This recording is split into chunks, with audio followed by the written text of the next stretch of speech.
Akashvani. Health important ಹೊಟ್ಟೆ ನೋಡ್ಕೊಳ್ಳಿ ಎಲ್ರೂ ಬಗ್ಬಿಟ್ಟು. ಸಾರ್ವಜನಿಕರಿಗೆ ಆರೋಗ್ಯ ಅರಿಕೆ ಅರಿವು ಮೂಡಿಸುವ ವಿಶೇಷ ಕಾರ್ಯಕ್ರಮ ಸರಣಿ ಎಲ್ಲರಿಗೂ ಆರೋಗ್ಯ. ಆರೋಗ್ಯ ಸಲಹೆ ಒಳಗೊಂಡ ಕಾರ್ಯಕ್ರಮ. ಈ ಕಾರ್ಯಕ್ರಮ ಸರಣಿಯ ಸಹಯೋಗ ಹಾಗೂ ಪ್ರಾಯೋಜಕರು IMA ಶಿವಮೊಗ್ಗ ಶಾಖೆ. ಆರೋಗ್ಯವೇ ಭಾಗ್ಯ ಅಂತ ಕಾಯಿಲೆ ಕತ್ತಲೆ ಮೂಲ ಯಾವಂದು ಹೇಳೋಕೆ ಆಗೋದಿಲ್ಲ. ಆಕಾಶವಾಣಿ ಶಿವಮೊಗ್ಗದ ಉಷಾ ನರ್ಸಿಂಗ್ ಹೋಮ್ನ ಸಲಹಾ ವೈದ್ಯರಾದ ಡಾಕ್ಟರ್ ಸುಧೀಂದ್ರ ಅವರಿಂದ ಥೈರಾಯ್ಡ್ ಸಮಸ್ಯೆಯ ಕುರಿತು ಮಾಹಿತಿ.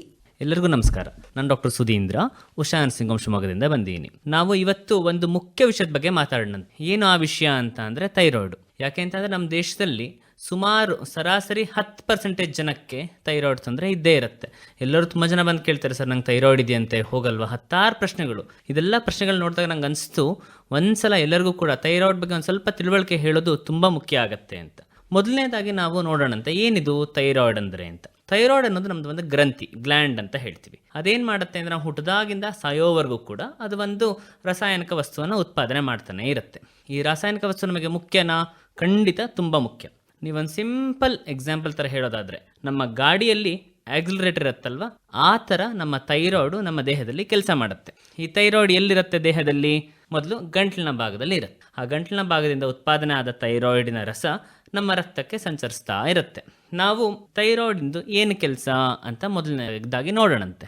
ಥೈರಾಯ್ಡ್ನ ಕೆಲಸ ಏನು ಅಂತ ಅಂದರೆ ನಮ್ಮ ದೇಹದ ಚಟುವಟಿಕೆಗಳು, ಅಂದರೆ ನಮ್ಮ ಹಾರ್ಟ್ ರೇಟ್ ಇರ್ಬೋದು, ಅಥವಾ ನಾವು ಉಸಿರಾಡುವಂಥ ಲೆವೆಲ್ ಇರ್ಬೋದು, ನಂತರದಲ್ಲಿ ನಮ್ಮ ಚಟುವಟಿಕೆಗಳು, ನಮ್ಮ ತೂಕ, ಇದೆಲ್ಲದರಲ್ಲೂ ಕೂಡ ಥೈರಾಯ್ಡ್ನ ರೋಲ್ ಇದ್ದೇ ಇರುತ್ತೆ. ಥೈರಾಯ್ಡು ಇದರಲ್ಲಿ ತೊಂದರೆಗಳೇನು?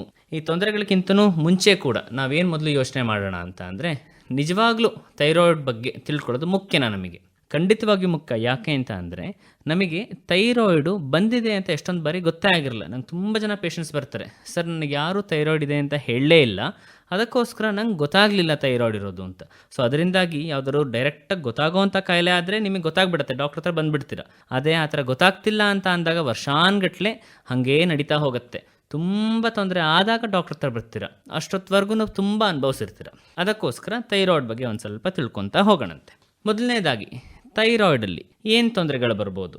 2 ಥರ ಆಗ್ಬೋದು. ನಮ್ಮ ಥೈರಾಯ್ಡ್ ಕೆಲಸ ಮಾಡ್ತಾ ಇರುತ್ತಲ್ಲ, ಅದರಲ್ಲಿ ಕಡಿಮೆ ಕೆಲಸ ಮಾಡ್ಬೋದು. ಅವಾಗ ನಾವೇನು ಹೇಳ್ತೀವಿ ಅಂತ ಅಂದರೆ ಹೈಪೋಥೈರಾಯ್ಡಿಸಮ್ ಅಂತ ಹೇಳ್ತೀವಿ. 2ನೇದಾಗಿ ಥೈರಾಯ್ಡು ಅತಿ ಹೆಚ್ಚು ಕೆಲಸ ಮಾಡೋದು, ಅದಕ್ಕೆ ಹೈಪರ್ ಥೈರಾಯ್ಡಿಸಮ್ ಅಂತ ಹೇಳ್ತೀವಿ. 1ನೇದ್ರಲ್ಲಿ ಏನಾಗುತ್ತೆ ಅಂದರೆ ಉತ್ಪಾದನೆ ಕಡಿಮೆ, 2ನೇದ್ರಲ್ಲಿ ಉತ್ಪಾದನೆ ಜಾಸ್ತಿ ಆಗುತ್ತೆ. ಒಂದೊಂದಾಗೆ ನೋಡ್ತಾ ಹೋಗೋಣಂತೆ. ಮೊದಲನೇದಾಗಿ ಒಂದು ಪೇಷಂಟ್ ಬಗ್ಗೆ ಹೇಳ್ತೀನಿ. ಒಬ್ಬರು ಪೇಷಂಟ್ ಬಂದರು, ಸುಮಾರು 25-30 ವರ್ಷದ ಹುಡುಗಿ. ನನಗೆ ಪೀರಿಯಡ್ಸ್ ಇರ್ರೆಗ್ಯುಲರಾಗಿ ಆಗ್ತಾ ಇದೆ, ತಲೆ ಕೂದಲು ತುಂಬ ಉದುರ್ತಾ ಇದೆ, ಹಿಂಗಾಗ್ತಾ ಇದೆ ಸರ್ ಅಂತ ಬಂದರು. ಸೊ ಫಸ್ಟ್ ಈ ಥರ ಬಂದಾಗ ನಾವು ಯೋಚನೆ ಮಾಡೋದು ಯಾವಾಗಲೂ ಥೈರಾಯ್ಡ್ ಬಗ್ಗೆನೇ. ಈ ಹೈಪೋಥೈರಾಯ್ಡ್ ಬಗ್ಗೆ ಮೊದಲು ಮಾತಾಡೋಣಂತೆ. ಏನಿದು ಹೈಪೋಥೈರಾಯ್ಡ್? ಏನು ಕಾರಣಗಳು? ಇದೆಲ್ಲದಕ್ಕಿಂತ ಮೊದಲು ಯಾವಾಗಲೂ ಹೆಂಗಸರಿಗೆ ಬರೋದಾ ಥೈರಾಯ್ಡು? ಹಾಗೇನಿಲ್ಲ. ಥೈರಾಯ್ಡು ಹೆಂಗಸರಿಗೂ ಬರ್ಬೋದು, ಗಂಡಸರಿಗೂ ಬರ್ಬೋದು. ಆದರೆ ತುಂಬ ಫ್ರೀಕ್ವೆಂಟಾಗಿ ಬರೋವಂಥದ್ದು ಹೆಂಗಸರಿಗೆ, ಗಂಡಸರಿಗೆ ಬರಬಾರ್ದು ಅಂತ ಇಲ್ಲ. ಥೈರಾಯ್ಡಲ್ಲಿ ಫಸ್ಟಿಗೆ ಹೈಪೋಥೈರಾಯ್ಡಿಸಮ್ ಬಂದಿದೆ ಅಂತ ಅನ್ನೋದಾದರೆ ನಮಗೆ ಲಕ್ಷಣಗಳೇನು ಅದರದ್ದು? ನಾನು ಮೊದಲಿಗೆ ನಿಮಗೆ ಹೇಳಿದೆ, ಥೈರಾಯ್ಡು ನಮ್ಮ ದೇಹದ ಆಕ್ಸಿಲರೇಟರ್ ಇದ್ದಂಗೆ ಅಂತ. ಥೈರಾಯ್ಡ್ ಕಡಿಮೆ ಆದಾಗ ಮೊದಲಿಗೆ ನಮಗೆ ತೂಕ ಜಾಸ್ತಿ ಆಗ್ತಾ ಹೋಗುತ್ತೆ. ಅದರ ನಂತರದಲ್ಲಿ ಒಂದು ಸ್ವಲ್ಪ ಆಲಸ್ಯ, ಏನೋ ಕೆಲಸ ಮಾಡೋಕ್ಕೆ ಇಷ್ಟ ಇಲ್ಲ, ಸೋಮಾರಿತನ, ಅದೆಲ್ಲದೂ ಆಗ್ತಾ ಬರುತ್ತೆ. ಹೀಗೆಲ್ಲ ಆಗ್ತಾ ಬಂದಾಗ ಒಂದು ಸ್ವಲ್ಪ ಥೈರಾಯ್ಡ್ ಬಗ್ಗೆ ನಾವು ಗಮನ ಕೊಡಬೇಕಾಗತ್ತೆ. ನಂತರದಲ್ಲಿ ಇನ್ನೂ ತುಂಬ ಅತಿ ಜಾಸ್ತಿ ಆಯಿತು ಅಂತ ಅಂದರೆ ಸಿಕ್ಕಾಪಟ್ಟೆ ಸುಸ್ತಾಗೋದು, ಮೈಯೆಲ್ಲ ದಪ್ಪ ಆಗೋದು, ಇದೆಲ್ಲದು ಖಂಡಿತವಾಗಿ ಕಾಣಿಸ್ತಾ ಬರ್ಬೋದು. ಇದು ಹೈಪೋಥೈರಾಯ್ಡಿನ ಲಕ್ಷಣಗಳು. ಸರಿಯಪ್ಪ, ಇವಾಗ ಹೈಪೋಥೈರಾಯ್ಡ್ ಲಕ್ಷಣಗಳು ನನಗೆ ಕಾಣಿಸ್ತಾ ಇದೆ, ಇವಾಗ ನಾನು ಏನು ಮಾಡಬೇಕು ಹೈಪೋಥೈರಾಯ್ಡ್ಗೆ ಅಂತ? ಸೊ ನೀವು ನಿಮ್ಮ ಡಾಕ್ಟ್ರ್ ಹತ್ರ ಹೋಗ್ತೀರಾ. ಡಾಕ್ಟ್ರ್ ಹತ್ರ ಹೋಗ್ಬಿಟ್ಟು ಹೀಗೆಲ್ಲದು ಹೇಳ್ತಾ ಹೋಗ್ತಾರೆ. ಹೀಗೆಲ್ಲ ಹೇಳ್ತಾ ಹೋದಾಗ ಡಾಕ್ಟ್ರು ಏನು ಮಾಡ್ತಾರೆ ಅಂತ ಅಂದರೆ, ಮೊದಲಿಗೆ ಒಂದು ಟೆಸ್ಟ್ ಮಾಡಿಸೋಣ ಥೈರಾಯ್ಡ್ದು ಹಾಗಾದರೆ ಅಂತ ಕಳಿಸ್ತೀವಿ. ಏನದು ಅಂತ ಅಂದರೆ T3, T4, TSH ಅಂತ ಹೇಳಿ 3 ಪರೀಕ್ಷೆಗಳು. ಈ ಪರೀಕ್ಷೆಗಳನ್ನು ಮಾಡಿದಾಗ ಅದರಲ್ಲಿ ನಮಗೆ ಥೈರಾಯ್ಡು ನಿಜವಾಗ್ಲೂ ದೇಹದಲ್ಲಿ ಸರಿಯಾಗಿದೆಯಾ, ಕಡಿಮೆ ಆಗ್ತಾ ಇದೆಯಾ, ಜಾಸ್ತಿ ಆಗ್ತಾ ಇದೆಯಾ ಅಂತ ಗೊತ್ತಾಗುತ್ತೆ. ಅದರಲ್ಲಿ ಮುಖ್ಯವಾಗಿ ನಾವು TSH ಅಂತ ಏನು ಹೇಳಿದ್ನಲ್ಲ, ಅದನ್ನು ಮಾಡಿರ್ತೀವಿ. ಅದು ನಮಗೆ ಯೂಶ್ವಲಿ 0.5 ಇಂದ 5.5 ಮಧ್ಯದಲ್ಲಿರುತ್ತೆ. ಅದು ನಮಗೆ ಇದಕ್ಕಿಂತ ಕಡಿಮೆನೂ ಆಗ್ಬೋದು, ಜಾಸ್ತಿನೂ ಆಗ್ಬೋದು. TSH ಜಾಸ್ತಿ ಆಗ್ತಾ ಹೋದಾಗ ನಾವು ಹೈಪೋಥೈರಾಯ್ಡಿಸಮ್ ಅಂತ ಹೇಳ್ತೀವಿ. ಇದರ ಅರ್ಥ ಥೈರಾಯ್ಡ್ ಕಡಿಮೆ ಕೆಲಸ ಮಾಡ್ತಾ ಇದೆ ಅಂತ ಹೇಳಿ. ನಂತರದಲ್ಲಿ ಆ ಟೆಸ್ಟ್ ಪಾಸಿಟಿವ್ ಬಂದಮೇಲೆ ನಮಗೆ ಥೈರಾಯ್ಡ್ ಇದೆ ಅಂತ ಆದಮೇಲೆ ನಾವು ಯೂಶಲಿ ಥೈರಾಯ್ಡಿನ ಮಾತ್ರೆಯನ್ನು ಸ್ಟಾರ್ಟ್ ಮಾಡ್ತೀವಿ. ಥೈರಾಯ್ಡ್ನ ಮಾತ್ರೆಯ ಡೋಸು ನಿಮ್ಮ ತೂಕದ ಅನುಗುಣವಾಗಿ ನಾವು ಸ್ಟಾರ್ಟ್ ಮಾಡಿರ್ತೀವಿ. ಯೂಶ್ವಲಿ ನಾವೇನು ಹೇಳ್ತೀವಿ ಅಂತ ಅಂದರೆ 1.7 ಮೈಕ್ರೋಗ್ರಾಮ್ ಪರ್ kg ಅಂತ ಹೇಳ್ತೀವಿ. ಅಂದರೆ ನಿಮ್ಮ ತೂಕಕ್ಕೆ ಅನುಗುಣವಾಗಿ 1 kgಗೆ 1.7 ಮೈಕ್ರೋಗ್ರಾಮ್. ಯೂಶ್ವಲಿ ನೀವು ಸರಿಸುಮಾರಾಗಿ ಒಂದು 60 kg ಇದ್ದರೆ ಯೂಶ್ವಲಿ 75, 88 ಅಥವಾ 100 ಮಿಲಿಗ್ರಾಮ್ ನಾವು ಸ್ಟಾರ್ಟ್ ಮಾಡ್ತೀವಿ. ಮಾತ್ರೆನ ಸ್ಟಾರ್ಟ್ ಮಾಡಿಬಿಡ್ತೀವಿ. ಸ್ಟಾರ್ಟ್ ಮಾಡಿದಾಗ ದಿನ ತೊಗೊಳ್ತಾ ಹೋಗಬೇಕು ಅಂತ. ಈ ಮಟ್ಟದವರೆಗೂ ಕೂಡ ಎಲ್ಲರಿಗೂ ಸಂತೋಷ. ಯಾಕೆ ಅಂತ ಅಂದರೆ ಹೆಂಗೂ ನನಗೆ ಥೈರಾಯ್ಡ್ ಬಂದಿರಲಿಲ್ಲ ಅಂತ. ಈ ಮಾತ್ರೆ ಸ್ಟಾರ್ಟ್ ಆದಾಗ ಎಲ್ಲ ತೊಂದರೆಗಳು ಸ್ಟಾರ್ಟ್ ಆಗ್ತಾ ಹೋಗುತ್ತೆ. ಪೇಷಂಟ್ಸು ಫಸ್ಟಿಗೆ ಏನು ಕೇಳ್ತಾರೆ ಗೊತ್ತಾ? ಅಯ್ಯೋ ಸರ್ ನಂಗೆ ಥೈರಾಯ್ಡ್ ಬಂದುಬಿಟ್ಟಿದೆ ಅಂತ. ಮೊನ್ನೆ ಒಬ್ಬರು ಪೇಷಂಟ್ ಹಾಗೆ ಆಗಿತ್ತು. ಬಂದರು, ಸರ್ ನಂಗೆ ಥೈರಾಯ್ಡ್ ಬಂದುಬಿಟ್ಟಿದೆ ಅಂತ ತಲೆ ಮೇಲೆ ತಲೆ ಬಿದ್ದಂಗೆ ಕೂತ್ಬಿಟ್ಟಿದ್ದಾರೆ. ನಿಜವಾಗ್ಲೂ ತಲೆ ಮೇಲೆ ತಲೆ ಬೀಳುವಂಥದ್ದು ಸಮಸ್ಯೆ ಏನಾಯಿತು? ಖಂಡಿತವಾಗಿಯೂ ಇಲ್ಲ. 1-2-3 ಡೌಟ್ಗಳನ್ನು ತೊಗೊಳ್ಳೋಣ ಈ ಪಾಯಿಂಟಲ್ಲಿ. ಯಾಕೆ ಅಂತ ಅಂದರೆ ಎಲ್ಲರೂ ಕೇಳೋವಂಥ ಡೌಟ್ಗಳು ನಮ್ಮೆಲ್ಲರಿಗೂ ಡೌಟ್ ಇದ್ದೇ ಇರುತ್ತೆ. ಯಾರಿಗಾರು ಕೇಳೋಣ ಅನ್ಕೊಂತೀವಿ, ಬಟ್ ಯಾರಿಗೆ ಕೇಳೋದು ಅಂತ ಗೊತ್ತಾಗಲ್ಲ. ಥೈರಾಯ್ಡ್ ಬಂದ ಮೇಲೆ ಎಲ್ಲರೂ ಕೇಳೋ ಮೊದಲನೇ ಪ್ರಶ್ನೆ, ಸರ್ ಮಾತ್ರೆ ಬೇಕೇ ಬೇಕಾ? ಸೊ ಇವಾಗ ಅದರ ಬಗ್ಗೆ ಯೋಚನೆ ಮಾಡಿದರೆ ನಾವು ಥೈರಾಯ್ಡ್ ನಾನು ಹೇಳಿದೆ ನಿಮಗೆ ಮೊದಲಿಗೆ ಕಡಿಮೆ ಉತ್ಪಾದನೆ ಆಗ್ತಾ ಇದೆಯಪ್ಪ ಅಂತ. ನಾವು ಎಷ್ಟೊಂದು ಸಲ ನೋಡ್ತೀವಿ ವಿಟಮಿನ್ ಡಿ ದೇಹದಲ್ಲಿ ಕಡಿಮೆ ಇದೆ, ವಿಟಮಿನ್ B12 ದೇಹದಲ್ಲಿ ಕಡಿಮೆ ಇದೆ ಅಂತ ಹೇಳ್ತೀವಿ. ಯಾವಾಗ ವಿಟಮಿನ್ ಡಿ, ವಿಟಮಿನ್ B12 ಕಡಿಮೆ ಇದೆ ಅಂತ ಹೇಳ್ತೀವಿ, ನಾವೇನು ಮಾಡ್ತೀವಿ? ಅದಕ್ಕೆ ಸಪ್ಲಿಮೆಂಟ್ ಹೊರಗಡೆಯಿಂದ ಕೊಡ್ತೀವಿ. ಥೈರಾಯ್ಡ್ಗೂ ಕೂಡ ನಾವು ಮಾಡ್ತಾ ಇರೋವಂಥದ್ದು ಅಷ್ಟೇ. ನಮ್ಮ ದೇಹದಲ್ಲಿ ಉತ್ಪಾದನೆ ಕಡಿಮೆ ಆಗ್ತಾ ಇದೆ. ಉತ್ಪಾದನೆ ಕಡಿಮೆ ಆಗ್ತಾ ಇರೋದ್ರಿಂದ ಆಗ್ಬಿಟ್ಟು ನಾವು ನಿಮಗೆ ಹೊರಗಡೆಯಿಂದ ಕೊಡ್ತಾ ಇದ್ದೀವಿ. ಎರಡನೇ ಪ್ರಶ್ನೆ ಏನು ಹೇಳ್ತಾರೆ ಗೊತ್ತಾ? ಸರ್ ಒಂದ್ಸಲ ಸ್ಟಾರ್ಟ್ ಮಾಡಿಬಿಟ್ಟ ಮೇಲೆ ಜೀವನ ಪರ್ಯಂತ ತಗೊಳ್ತಾನೇ ಇರಬೇಕು ಅಂತ ಹೇಳ್ತಾರಲ್ಲ, ಹೌದಾ ಅಂತ ಹೇಳಿ. ನೀವು ತುಂಬ ಜನ ಕೇಳಿರ್ಬೋದು ಈ ಪ್ರಶ್ನೆನ. ನಿಜವಾಗ್ಲೂ ಜೀವನ ಪರ್ಯಂತ ಬೇಕಾ ಬೇಡವಾ ಅಂತ ಅನ್ನೋದು 2-3 ಫ್ಯಾಕ್ಟರ್ ಮೇಲೆ ಡಿಪೆಂಡ್ ಆಗುತ್ತೆ. ಒಂದೇನು ಅಂತ ಅಂದರೆ ನಿಮಗೆ ಬಂದಿರೋವಂಥ ಥೈರಾಯ್ಡ್ನ ಕಾಯಿಲೆ ಯಾವುದು ಅಂತ. ಆ ಥೈರಾಯ್ಡ್ನ ಕಾಯಿಲೆಯಲ್ಲೂ ಕೂಡ ಥೈರಾಯ್ಡೈಟಿಸ್ ಅಂತ ಹೇಳ್ತೀವಿ. ನಾವು ಯಾವಾಗಲೂ ಕೇಳಿರ್ತೀವಲ್ವ, ಫ್ಯಾರಿಂಜೈಟಿಸ್ಸು, ಟಾನ್ಸಿಲೈಟಿಸ್ಸು, ಅಪೆಂಡಿಸೈಟಿಸ್ಸು ಅಂತ. ಐಟಿಸ್ ಅಂದರೆ ಇನ್ಫ್ಲಮೇಷನ್ ಅಂತ. ಅದೇ ಥರ ಥೈರಾಯ್ಡಿಗೆ ಏನಾದರೂ ಥೈರಾಯ್ಡೈಟಿಸ್ ಅಂತ ಆದಾಗ ಯೂಶ್ವಲಿ ಏನಾಗಿರುತ್ತೆ ಅಂತ ಅಂದರೆ ಟೆಂಪರರಿಯಾಗಿ ಒಂದು ಸ್ವಲ್ಪ ಥೈರಾಯ್ಡ್ನ ಕೆಲಸ ಮಾಡೋದು ಕಡಿಮೆ ಆಗ್ತಾ ಹೋಗ್ತಾ ಇರುತ್ತೆ. ಹಂಗೆ ಕಡಿಮೆ ಆಗ್ತಾ ಹೋದಾಗ ನಾವು ಥೈರಾಯ್ಡ್ ಓವರಾಲ್ ಫಂಕ್ಷನ್ಸ್ ಕಡಿಮೆ ಅಂತ ಹೇಳ್ತೀವಿ. ಬಟ್ ತುಂಬ ಡ್ಯಾಮೇಜ್ ಆಗಿಲ್ಲ ಅಂತ ಅಂದಾಗ ಯೂಶ್ವಲಿ 3 ತಿಂಗಳು, 6 ತಿಂಗಳು, 9 ತಿಂಗಳಲ್ಲಿ ಥೈರಾಯ್ಡು ವಾಪಸ್ ಅದರ ಕೆಲಸವನ್ನು ಮಾಡೋಕ್ಕೆ ಸ್ಟಾರ್ಟ್ ಮಾಡ್ತಾ ಹೋಗುತ್ತೆ. ವಾಪಸ್ ಅದರ ಕೆಲಸನ ಮಾಡೋಕ್ಕೆ ಸ್ಟಾರ್ಟ್ ಮಾಡ್ತು ಅಂತ ಅಂದರೆ ಖಂಡಿತವಾಗಿಯೂ ನಾವು ಮಾತ್ರೆನ ನಿಲ್ಲಿಸ್ತಾ ಬರ್ಬೋದು.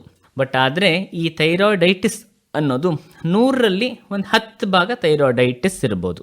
ಉಳಿದಿದ್ದ 90 ಭಾಗ ಯೂಶ್ವಲಿ ನಾವು ಹೈಪೋಥೈರಾಯ್ಡಿಸಮಲ್ಲಿ ಹಶಿಮೋಟೋಸ್ ಥೈರಾಯ್ಡೈಟಿಸ್ ಅಂತ ಹೇಳ್ತೀವಿ. ಇದು ಸಹಜವಾಗಿ ನಮಗೆಲ್ಲರಿಗೂ ಬರುವಂಥದ್ದು. ಅದು ಏನಾಗಿರುತ್ತೆ ಅಂತ ಅಂದರೆ ನಮ್ಮ ದೇಹದ ರೋಗ ನಿರೋಧಕ ಶಕ್ತಿ ಇರುತ್ತಲ್ಲ, ಅದೇ ರೋಗ ನಿರೋಧಕ ಶಕ್ತಿ ನಮ್ಮ ಥೈರಾಯ್ಡನ್ನು ಕೆಲಸ ಮಾಡೋದಕ್ಕೆ ಬಿಡ್ತಾ ಇರಲ್ಲ.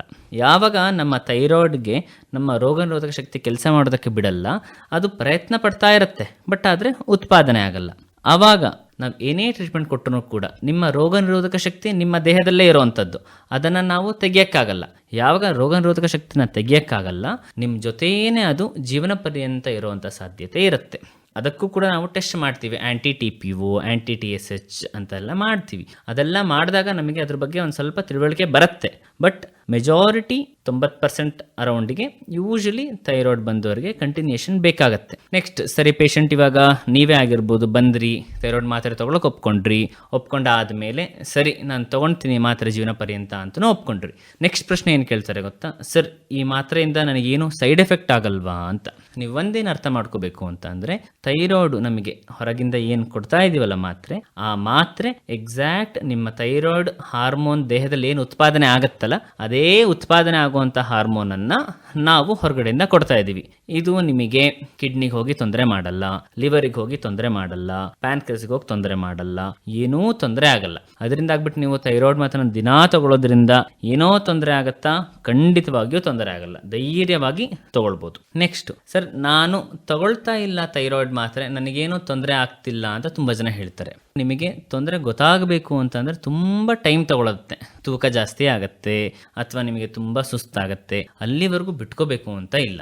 ಖಂಡಿತವಾಗಿ ನಿಮಗೆ ಹೈಪೋಥೈರಾಯ್ಡ್ ಅಂತ ಬಂದು ಇದೆಲ್ಲ ಟೆಸ್ಟ್ಗಳು ಪಾಸಿಟಿವ್ ಬಂದು ನಿಮ್ಮ ಡಾಕ್ಟ್ರು ಮಾತ್ರೆ ತಗೊಳ್ಳಿ ಅಂತ ಹೇಳಿದರೆ ಖಂಡಿತವಾಗಿಯೂ ತಗೊಳ್ಳಿ. ಯಾಕೆ ಅಂತ ಅಂದರೆ ನೀವು ಮಾತ್ರೆ ತಗೊಳ್ಳೋದ್ರಿಂದ ನಿಮ್ಮ ತೂಕ ಕಂಟ್ರೋಲಲ್ಲಿರುತ್ತೆ, ನಿಮ್ಮ ಹೇರ್ ಲಾಸ್ ಜಾಸ್ತಿ ಆಗಲ್ಲ, ಪೀರಿಯಡ್ಸ್ ರೆಗ್ಯುಲರ್ ಆಗಿರುತ್ತೆ. ಇನ್ನೊಂದು ನಾನು ತುಂಬ ಏನು ಒತ್ತು ಹೇಳಬೇಕು ಏನನ್ನ ಅಂತ ಅಂದರೆ, ಎಸ್ಪೆಷಲಿ ನಿಮ್ಮ ಗರ್ಭಧಾರಣೆ ಮಾಡುವ ವಯಸ್ಸು ಅಂದರೆ ಯೂಶ್ವಲಿ 20ರಿಂದ 40 ವರ್ಷದ ಒಳಗಡೆ ಇರೋರಿಗೆ ಪ್ರೆಗ್ನೆಂಟ್ ಆಗೋದಕ್ಕೆ ಥೈರಾಯ್ಡ್ ಕಂಟ್ರೋಲ್ ಇರೋದು ತುಂಬ ಮುಖ್ಯ. ಥೈರಾಯ್ಡ್ ಕಂಟ್ರೋಲ್ ಇಲ್ಲ ಅಂತ ಅಂದರೆ ಪ್ರೆಗ್ನೆನ್ಸಿ ಚಾನ್ಸಸ್ಸು ಕಡಿಮೆ ಆಗುತ್ತೆ, ಔಟ್ಕಮ್ಸು ಕೂಡ ಅಷ್ಟು ಚೆನ್ನಾಗಿರಲ್ಲ. ಸೊ ಯಾರ್ಯಾರು ಮಗುವಿಗೆ ಪ್ರಯತ್ನ ಪಡ್ತಾ ಇದ್ದೀರಾ ಅಥವಾ ಆಲ್ರೆಡಿ ಪ್ರೆಗ್ನೆಂಟ್ ಇದ್ದೀರಾ, ಖಂಡಿತವಾಗಿಯೂ ಥೈರಾಯ್ಡ್ ಬಗ್ಗೆ ಇಗ್ನೋರ್ ಮಾಡೋಂಗೇ ಇಲ್ಲ. ನೀವು ನಿಮ್ಮ ಹೊಟ್ಟೆಯಲ್ಲಿ ಮಗು ಇದ್ದಾಗ ಥೈರಾಯ್ಡಿನ ಇಗ್ನೋರ್ ಮಾಡ್ತಾ ಹೋದರೆ ಮಗುವಿನ ಬೆಳವಣಿಗೆ ಕಡಿಮೆ ಆಗ್ತಾ ಹೋಗುತ್ತೆ. ಸೊ 2 ವಿಷಯ ಹೈಪೋಥೈರಾಯ್ಡ್ ಮುಖ್ಯವಾಗಿ ಗಮನಿಸಬೇಕಾಗಿರೋದು, ಪ್ರೆಗ್ನೆಂಟ್ ಇರೋರು ಅಥವಾ ಪ್ರೆಗ್ನೆಂಟ್ ಆಗಬೇಕು ಅಂತ ಇರೋರು ಖಂಡಿತವಾಗಿಯೂ ಥೈರಾಯ್ಡ್ ಮಾತ್ರೆ ನಿಮ್ಮ ಡಾಕ್ಟರ್ ಹೇಳಿದ್ರೆ ತಗೊಳ್ಳೇಬೇಕು.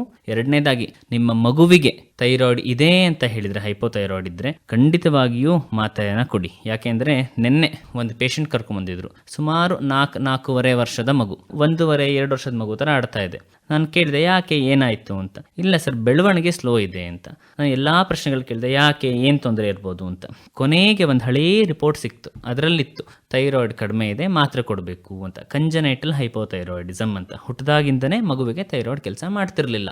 ಅವರಿಗೆ ಡಾಕ್ಟ್ರನ್ನೂ ಕೂಡ ಅವಾಗ ಹೇಳಿದ್ದಾರೆ, ಬಟ್ ಹೇಳಿದ್ರೂ ಕೂಡ ಅವರು ಮಾತ್ರೆಯನ್ನು ಕೊಟ್ಟಿಲ್ಲ. ಆ ಮಾತ್ರೆ ಕೊಡದೇ ಇರೋವಂಥ ಪರಿಣಾಮವಾಗಿ ಮಗುವಿನ ಬೆಳವಣಿಗೆ ತುಂಬ ನಿಧಾನ ಆಗಿಬಿಟ್ಟಿದೆ. ಸುಮಾರು 2 ವರ್ಷ ಹಿಂದೆ ನಿಂತುಬಿಟ್ಟಿತ್ತು.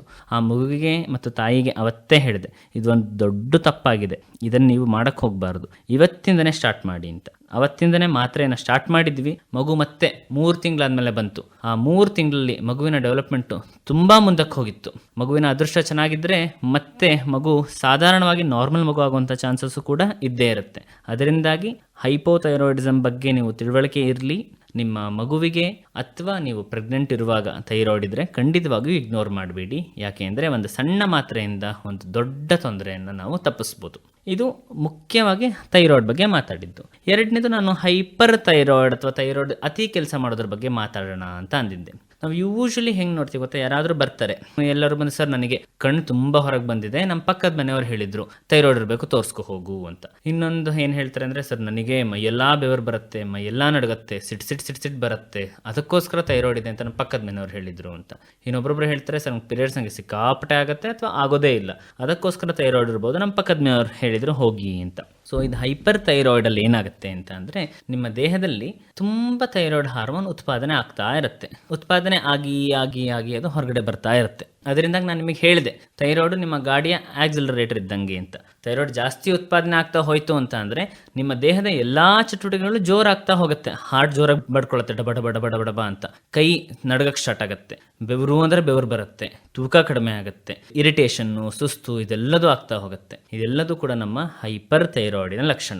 ಹೈಪರ್ ಥೈರಾಯ್ಡ್ ಬಗ್ಗೆ ನಾವು ಯಾಕೆ ಕಡಿಮೆ ಮಾತಾಡ್ತೀವಿ ಅಂತ ಅಂದರೆ, ಅದು ಬರೋವಂಥದ್ದು ಕಡಿಮೆ. 10 ಜನಕ್ಕೆ ಥೈರಾಯ್ಡ್ ಬಂದರೆ ಅದರಲ್ಲಿ ಯೂಶಲಿ 2 ಮಾತ್ರ ಹೈಪರ್ ಇರುತ್ತೆ, ಉಳಿದ 8 ಜನಕ್ಕೂ ಹೈಪೋಥೈರಾಯ್ಡೇ ಇರುತ್ತೆ. ಈ ಹೈಪರ್ ಥೈರಾಯ್ಡ್ ಬಂದಾಗ ನಮ್ಮ ದೇಶದಲ್ಲಿ ಎಲ್ಲರಿಗೂ ಯೂಶಲಿ ಕಾಣುವಂಥದ್ದು ಸುಸ್ತು, ಕೈ ನಡ್ಗೋವಂಥದ್ದು ಮತ್ತು ಕಣ್ಣು ಮುಂದೆ ಬರುವಂಥದ್ದು. ಈ ಕಣ್ಣು ಮುಂದೆ ಬರುವಂಥದ್ದು ಇದೆಯಲ್ಲ, ಒಂದೊಂದು ಸ್ವಲ್ಪ ಟಿಪಿಕಲ್ ಫೀಚರ್ ಆಫ್ ನಿಮ್ಮ ಹೈಪರ್ ಥೈರಾಯ್ಡ್. ನಿಮಗೆ ಇದರಲ್ಲಿ ಯಾವ್ದಾದ್ರು ತೊಂದರೆ ಇದ್ದರೆ ನೀವು ನಿಮ್ಮ ಡಾಕ್ಟರ್ ಥರ ಹೋಗಿ ತೋರಿಸಿದ್ರೆ ಅವ್ರು ಮತ್ತೆ ಅದೇ ಥೈರಾಯ್ಡ್ನ ಟೆಸ್ಟ್ಗಳನ್ನು ಮಾಡ್ತಾರೆ. ಥೈರಾಯ್ಡ್ನ ಟೆಸ್ಟ್ಗಳನ್ನು ಮಾಡಿದಾಗ ಅವ್ರಿಗೆ ಏನು ಗೊತ್ತಾಗುತ್ತೆ ಅಂತ ಅಂದರೆ, ಥೈರಾಯ್ಡ್ ಜಾಸ್ತಿ ಕೆಲಸ ಮಾಡ್ತಾ ಇದೆ ಅಂತ.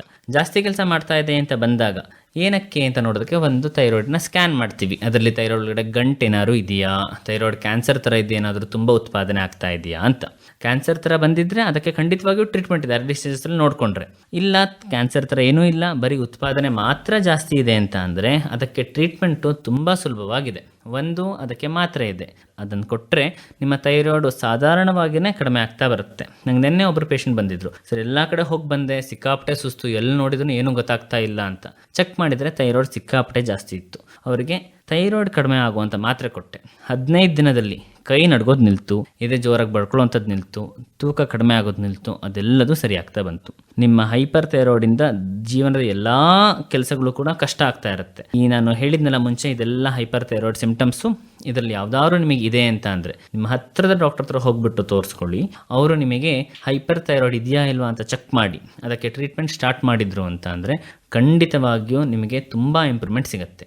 ಅದಾಗಿಯೂ ನಂತರದಲ್ಲಿ ಬರೀ ಮಾತಲ್ಲಿ ಆಗ್ತಿಲ್ಲ ಅಂತ ಅಂದರೆ ಸರ್ಜರಿ ಮಾಡ್ಬೋದು, ರೇಡಿಯೇಷನ್ ಕೊಟ್ಬಿಟ್ಟು ಅದನ್ನು ಕಡಿಮೆ ಮಾಡ್ಬೋದು. ಆಪ್ಷನ್ಗಳು ಹಲವಾರಿದೆ. ಬಟ್ ಒಂದೇನು ಅಂತಂದರೆ ನೀವು ಹೋಗಿ ತೋರಿಸ್ಕೋಬೇಕು. ತೋರಿಸ್ಕೊಂಡಾಗ ನಮಗೇನಾಗುತ್ತೆ ಅಂತಂದರೆ ಕಾಯಿಲೆನ ಕಂಡುಹಿಡಿಯೋದಕ್ಕೂ ಸುಲಭ ಆಗುತ್ತೆ, ಕಾಯಿಲೆನ ಕಂಡುಹಿಡಿದ್ರೆ ಟ್ರೀಟ್ ಮಾಡೋದಕ್ಕೂ ಸುಲಭ ಆಗುತ್ತೆ. ಥೈರಾಯ್ಡ್ ಬಗ್ಗೆ ತಿಳ್ಕೊಳ್ಳಿ, ಥೈರಾಯ್ಡ್ನ ಟ್ರೀಟ್ಮೆಂಟ್ ತಗೊಳ್ಳಿ, ಇದರಿಂದಾಗಿ ನಿಮ್ಮ ಜೀವನ ಸುಭದ್ರವಾಗಿರುತ್ತೆ. ಈ ಅವಕಾಶವನ್ನು ಕಲ್ಪಿಸಿಕೊಟ್ಟಂಥ ಆಕಾಶವಾಣಿ ಭದ್ರಾವತಿ ಹಾಗೂ IMA ಶಿವಮೊಗ್ಗಗೆ ನನ್ನ ಹೃತ್ಪೂರ್ವಕ ಧನ್ಯವಾದಗಳು. ಇದುವರೆಗೂ ಶಿವಮೊಗ್ಗದ ಉಷಾ ನರ್ಸಿಂಗ್ ಹೋಮ್ನ ಸಲಹಾ ವೈದ್ಯರಾದ ಡಾಕ್ಟರ್ ಸುಧೀಂದ್ರ ಅವರಿಂದ ಥೈರಾಯ್ಡ್ ಸಮಸ್ಯೆಯ ಕುರಿತು ಮಾಹಿತಿ ಕೇಳಿದಿರಿ.